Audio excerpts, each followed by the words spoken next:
എല്ലാ പ്രിയ വിദ്യാർത്ഥികൾക്കും പരിപാടിയിലേക്ക് സ്വാഗതം. +1 allotment HSC VHSC second allotment നാളെ പ്രസിദ്ധീകരിക്കും. ഹൗ ടു ചെക്ക് സെക്കൻഡ് അലോട്ട്മെൻറ്റിലും കിട്ടിയില്ലെങ്കിൽ എന്ത് ചെയ്യും? പല വിദ്യാർത്ഥികളും ചോദിക്കുന്ന സംശയം തന്നെയാണ്. വിശദമായ വാർത്തയിലേക്ക് തന്നെ കിടക്കാം. ആദ്യമായിട്ട് ഈ ചാനൽ കാണുന്ന വിദ്യാർത്ഥിനിണ്ടെങ്കിൽ തീർച്ചയായും മറക്കണ്ട സബ്സ്ക്രൈബ് ചെയ്ത് കൂടെ പറയാൻ പ്രത്യേകം ശ്രദ്ധിക്കാം. സബ്സ്ക്രൈബ് ചെയ്തതിൻ്റെ നോട്ടിഫിക്കേഷൻ ബെല്ലിലേക്കുള്ള ഓൾ ഓപ്ഷൻ എനേബിൾ ചെയ്യുക. ചാനൽ വീഡിയോസ് നിങ്ങൾക്ക് ഉപകാരപ്രദമാകുന്നുണ്ടെങ്കിൽ തീർച്ചയായും ലൈക്കും കൂടി ചെയ്യുക. അതുപോലെ നിങ്ങളുടെ സുഹൃത്തുക്കളിലേക്ക് ഷെയർ ചെയ്ത് കൊടുക്കാനും കൂടി പ്രത്യേകം ശ്രദ്ധിക്കാം. അതുപോലെ നമ്മുടെ ചാനൽ വാട്സപ്പ് ചാനൽ ജോയിൻ ചെയ്യാനുള്ള ലിങ്ക് നിങ്ങൾക്ക് വീഡിയോയുടെ ഡിസ്ക്രിപ്ഷൻ ബോക്സിൽ നൽകുന്നതായിരിക്കും. അപ്പോൾ നമുക്ക് നേരെ വളരെ സുപ്രധാനവും വളരെ പ്രാധാന്യം അറിയിക്കുന്ന വാർത്തയിലേക്ക് തന്നെ കിടക്കാം.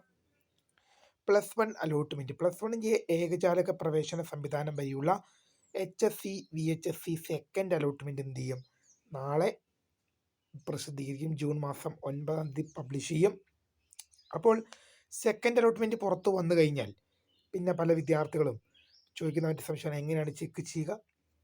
മോസ്റ്റ് പ്രോബബിൾ പറഞ്ഞാൽ HSC ആണെങ്കിൽ hscap.kerala.go.in എന്ന വെബ്സൈറ്റിൽ കയറുക. ശേഷം തുറന്നു വരുന്ന പേജിൽ കാൻഡിഡേറ്റ് ലോഗിൻ എസ്റ്റാബ്ലിഷ് എന്ന ലിങ്കാണ്. ആ ലിങ്ക് ഇപ്പോൾ അവിടെ ഇല്ല. റിസൾട്ട് പ്രസിദ്ധീകരിച്ച ലിങ്ക് വരും. അതിൽ ക്ലിക്ക് ചെയ്തുകൊണ്ട് നിങ്ങളുടെ യൂസർ ID പാസ്വേഡ് ഡിസ്ട്രിക്റ്റ് നൽകി ലോഗിൻ ചെയ്യുക. Congratulation, you have got allotment എന്ന് കാണിക്കുവാണെങ്കിൽ നിങ്ങൾക്ക് അലോട്ട്മെൻറ്റ് ലഭിച്ചു. Sorry, you have no allotment എന്ന് കാണിക്കുവാണെങ്കിൽ തൽക്കാലം നിങ്ങൾക്ക് അലോട്ട്മെൻറ്റ് ലഭിച്ചിട്ടില്ല. ഇനി ഫസ്റ്റ് അലോട്ട്മെൻറ്റിൽ ഒരു സീറ്റ് കിട്ടുകയും സെക്കൻഡ് അലോട്ട്മെൻറ്റിൽ ഓപ്ഷൻ മാറി ലഭിക്കുകയും ചെയ്യുന്ന വിദ്യാർത്ഥികൾ നിർബന്ധമായും പുതിയ സ്കൂളിലേക്ക് പ്രവേശനം നേടേണ്ടതാണ്. അത് പുതിയ സ്കൂളിലേക്കാണെങ്കിലും പുതിയ കോഴ്സിലേക്കാണെങ്കിലും. VHSC റിസൾട്ട് എങ്ങനെ ചെയ്യാൻ? hscap.kerala.go.in എന്ന വെബ്സൈറ്റിൽ കയറുക.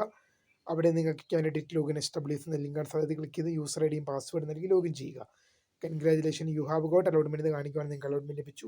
Sorry, you have no allotment എന്ന് കാണിക്കുവാണെങ്കിൽ നിങ്ങൾക്ക് അലോട്ട്മെൻറ്റ് ലഭിച്ചില്ല.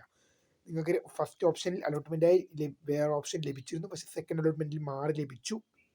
അങ്ങനെയാണെങ്കിൽ നിങ്ങൾ എന്ത് ചെയ്യണം? പുതിയ ഓപ്ഷൻ സ്വീകരിക്കേണ്ടതാണ്. സെക്കൻഡ് അലോട്ട്മെൻറ്റിൽ കിട്ടിയില്ലെങ്കിൽ എന്ത് ചെയ്യും? പേടിക്കേണ്ട. ജൂൺ മാസം 16 എന്ത് ചെയ്യും? തേർഡ് അലോട്ട്മെൻറ്റ് പബ്ലിഷ് ചെയ്യും. അപ്പോൾ വെയിറ്റ് ചെയ്യുക. വീഡിയോ ഇഷ്ടപ്പെട്ട ലൈക്ക് ചെയ്യുക, ഷെയർ ചെയ്യുക, സബ്സ്ക്രൈബ് ചെയ്യുക. അപ്പോൾ മിസ് കരുതുക founder of scribe thank for watching. Bye. പിന്നെ പോകുന്നതിന് മുമ്പ് പറയാനുള്ളത്, സെക്കൻഡ് അലോട്ട്മെൻറ്റിൽ കിട്ടിയില്ലെങ്കിൽ തേർഡ് അലോട്ട്മെൻറ്റ് വരെ വെയിറ്റ് ചെയ്യേണ്ടതാണ്. ബൈ.